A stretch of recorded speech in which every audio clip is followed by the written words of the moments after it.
હું તો તમને કેટલા ટાઈમથી ઓળખું, ખાલી કા પ્લોટમાં રહેતા જદુને ઓળખું છું. કોરોનામાં 10 મીટર કાપડ આવી રીતે જતું હતું જોવો. હમ.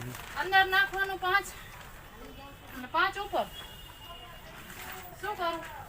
અને સાચું.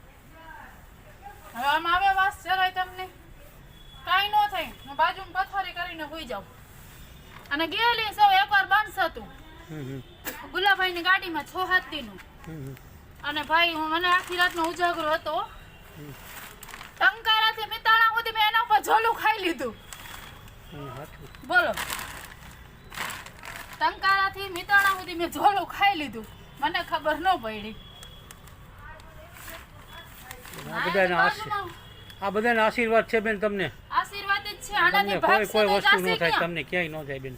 તો કોઈ વસ્તુ ન થાય તમને. આનાથી ભાગસી તો જાશે ક્યાં બધે? એમ નહીં, એટલે લોહીના રૂપિયાના જ હક હશે. હા, એના ઘરના કોઈ અત્યારે અટતું અત્યારે કોઈ નતું અટતું. એ જ થયું ને. હવે સફેદ કપડામાં અસર કરી નાખું. સગા કુટુંબ બધા ભાગતા હતા, તમે જો આ ભાગશાળી દુનિયા કેવા નકામી છે ભાઈ. તમે નગરપાલિકાને ખબર છે મને? હા, એ કઈ હાલત હતી મારી? અમને ખબર જ છે બેન. મેં કોઈને કચરો ભરવાનું નથી કીધું. માથેરાનું ટીચર બગાડી છે બાયોલેસ વાળા. 28 ટીચર ખાલી નહોતા. 28 ગયું ને તો 28 ટીચર ખાલી નહોતા. આ બાઈની દુઆ કેવી લાગશે મને? હા હા, એ તો છે જ ને બેન. આ જેનાથી દુનિયા ભાગે.